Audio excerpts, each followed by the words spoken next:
Mailing list. You clicked on it. 25% of you click on it. We send out thousands of these things and you clicked on it. Thanks for clicking on it. Thanks for letting me in your inbox. Thanks for turning to me at this time of change, optimism, hope, but also fear and confusion. Simultaneously, a peculiar hybrid. We are awakening. Here's some talking points. Have you looked at my social media stuff lately? Kindi Andrews, that's been really good stuff. Dear Khan, that's been brilliant. James McCleary, yeah, you should check that guy out. I've created loads of good content. Have a look at it. And also, have a look at my meditation on Insight Timer if you choose to. It is good. Questions from the mailing list. Now, I'm going to do some of your questions because this is really primarily an opportunity for those of you that are on this mailing list to communicate with me. You've listened to enough of my rubbish, haven't you? Well, here's some more of it, but inspired by you. This is from Julie.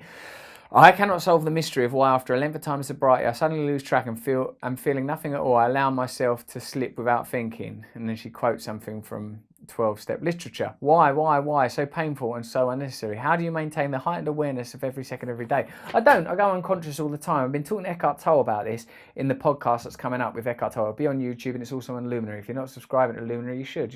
Well, if you can afford it. If you can't afford it, don't worry about it. This particular one happens to be on YouTube.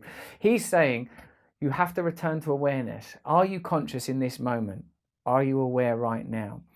My recovery gives me a set of principles that go way beyond my chemical dependency. They are now fundamental to my spiritual survival.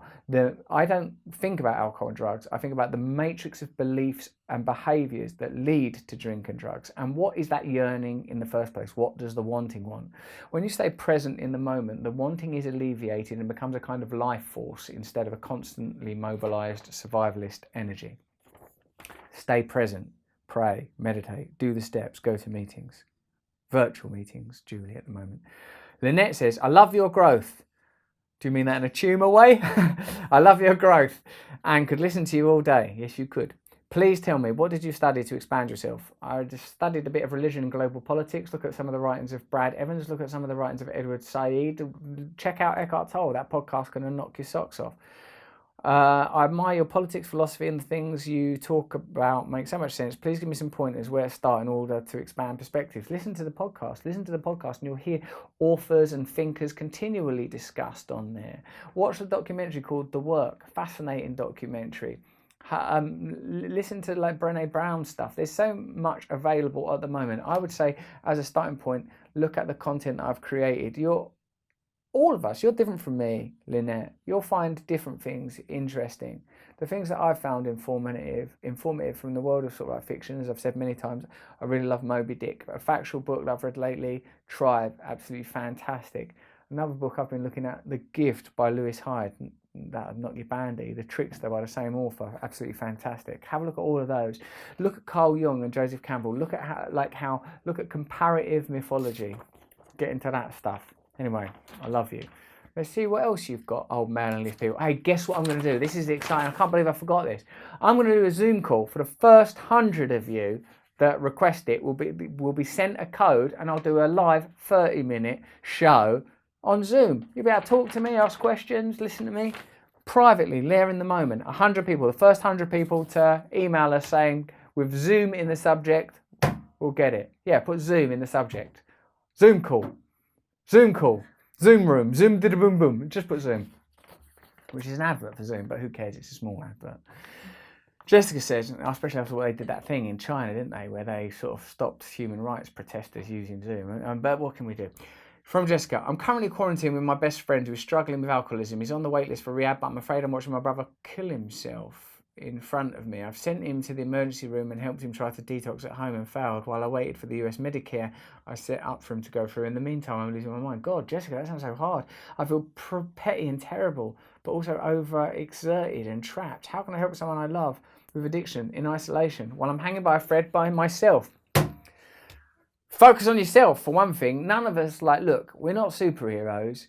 Firstly, you look after yourself. Look at some support groups around codependency and people affected by the alcoholism of others. Look into those and attend some Zoom meetings.